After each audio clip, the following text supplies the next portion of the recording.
Trillanes may suggestion para di manalo ang Duterte Black sa 2028. Ah. Si Trillanes bidang-bida, no?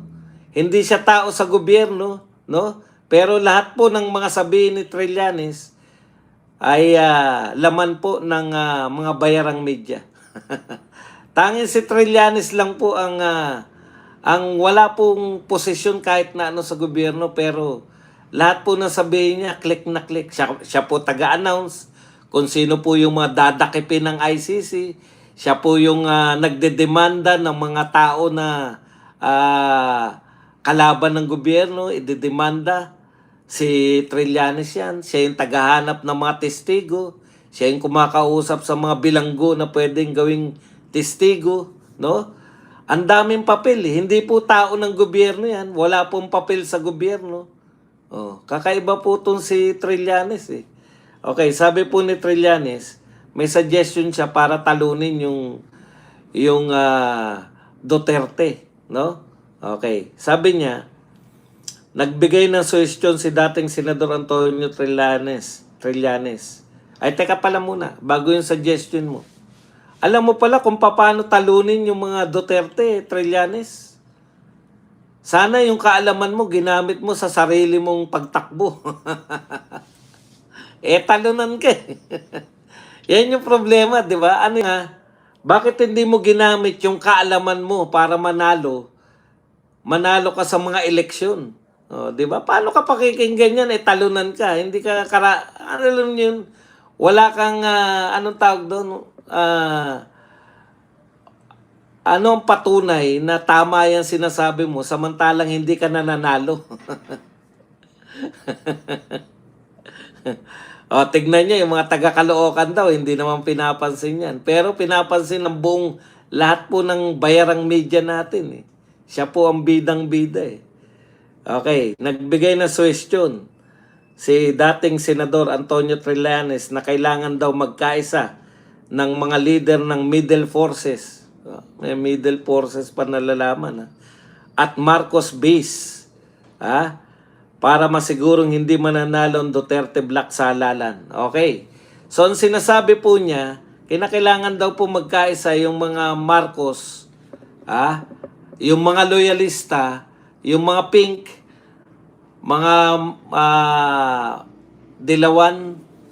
Hindi niya sinabi yung makabayan black kasi kaliwa yun. Yun lang po, mananalo na daw sila. Alam mo, sa aktual, masarap pakinggan yan. Magkaisa lang tayo, mananalo tayo. Paano nyo tatalunin si BP Sara? Sino yung magkakaisa? Sa mga dilawan lang, sa inyo lang kakamping kat dilawan. Hindi nyo pa tinitiyak ko sa inyo na sabog-sabog pa rin kayo. Kasi pare-parehas kayo maiepal. Ang dami yung leader. Ang problema ng mga dilawan at kakamping, Trillanes, marami kayo masyadong tumatay yung leader-lideran. Nariyan yung grupo ni Dilima. Nariyan yung grupo ni Risa Ontiveros. Nariyan yung grupo ni Lenny. Meron pang BAM tsaka ano. Bawat nananalo sa inyo, leader. Hindi kayo magbibigay. Kaya ang tinitiyak ko dyan, maski kayong mga dilawan, hindi kayo magkakasundo. Paano pa yung grupo ng mga Marcos? Unang-una, wala namang tumatayong matatag na leader ngayon yung mga Marcos. Sino po ba sa mga loyalista yung nakikita niyong leader? Mga Tulfo? Yung Tulfo ba? Si Martin, siya definitely, tablado na si Martin sa mga tao. Sa totoo lang, si Martin po ang kinikilalang, isa sa kinikilalang mastermind. Unofficial. Unofficial na mastermind nitong lahat ng dahil sa dami po na nagtuturo sa kanya, kasama na si Toby Chanko, nakakampi nyo rin. At saka isa pa, hindi ba magkakakampi na kayo ngayon? Magkakakampi na kayo Kailan ba binanatan ng dilawan si BBM? Wala po ako natandaan na meron akong na binanatan ni Dilima, Jokno, at saka ni Tabi si BBM. Wala rin ako nabalitaan na binanatan ni Hontiveros, ni Kiko Pangilinan at ni Bam Aquino si BBM. Di ba? Ikaw din, di mo rin binabanata si BBM Trillanes. Nagkakaisa na kayo ngayon eh. Pero namamayagpag pa rin si BP Sara. Kasi alam po ng tao kung sino ang tunay na magnanakaw. Tignan nyo, paano kayo paniniwalaan? Kayong mga dilawan at kakamping. Alam na alam ng tao ang nakawan ay nariyan sa flood control project. Di ba? Nasa flood control yung tunay na nakawan. O, tapos, ano ang ginagawa nyo? Alam ng mga tao, flood control, may ghost project, billion o trillion po, trillion ang pinag-uusapan. Ang pondo malalaking ninakaw, aminado po. Biruin nyo 100 million nagsoli. Soli lang. Ilang billion yung ninakaw na nagsoli ng 100 billion at magsosoli pa raw. Hindi pa po tapos dun. Magsosoli pa raw yung nagsoli ng 100 million. Magsosoli pa raw ng 200 million. Soli pa lang yan. Ang pinag-uusapan, mali-malitang pera. Aminado, mismo si BBM ang nagsabi, maraming korap, mahiya naman kayo. Sinabi ba na mahiya naman kayo? Si BP Sara ang sinasabihan? Hindi po. Yung involved sa flood control. Mismong presidente nagsabi na sa mahiya naman kayo yung mga sa flood control. Kailan na pabalita na-involve si Sara Duterte sa flood control? Wala kahit kailan. Walang katapusang confidential fund. Alam po ninyo, ito si Heidi Mendoza na nagpapatawa. Yung intelligence fund daw ba para lang sa intelligent? Ito tanong ko sa iyo, Heidi, dati kang taga-COA. Mayroon na ba kayong inimbestigahan sa intelligence fund?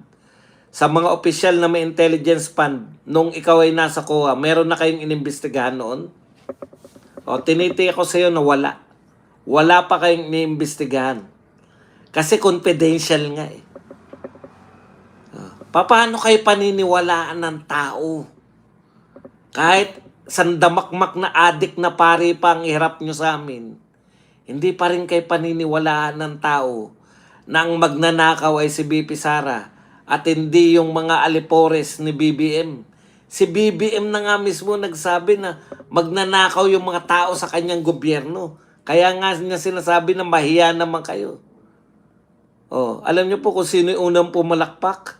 Pinakamalalakas na palakpak. Yung sinabihan niyang mahiya naman kayo. Ang tindi magsipalakpakan eh. Tapos ang uusigin ninyo, yung Vice President, na kahit kailan hindi nasabing may porsyento, kahit kailan hindi sinabi na mayroong delivery ng mali-malitang pera. Nakakahiya. Nahihiya po kaming mga Pilipino sa pinaggagawa ninyo.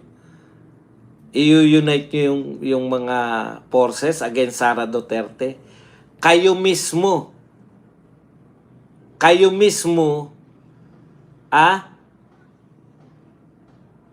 ang nagpapasikat kay BP Sara. Alam niyo po, si BP Sara wala pong binabayaran na anong tawag doon? Yung nagpo-promote sa kanya. Walang bayarang mga vlogger. Walang binabayarang press. Walang binabayarang media. Pero bakit patuloy na namamayagpag? Kahit sinisiraan. Kaya ang tindi ng paniwala ang pasalamat ni BP Sara eh. Alam nyo, kasi wala na kami nakikitang pag-asa sa inyo. Ang pag-asa na lang namin, mga Duterte. Naranasan namin kung paano mamuno yung mga Duterte. PR. Walang binabayarang PR. Hindi niya kinakailangan. Kayo ang nagpi-PR kay BP Sara. Yung pang-api ninyo, yun yung nagpapasikat lalo kay BP Sara.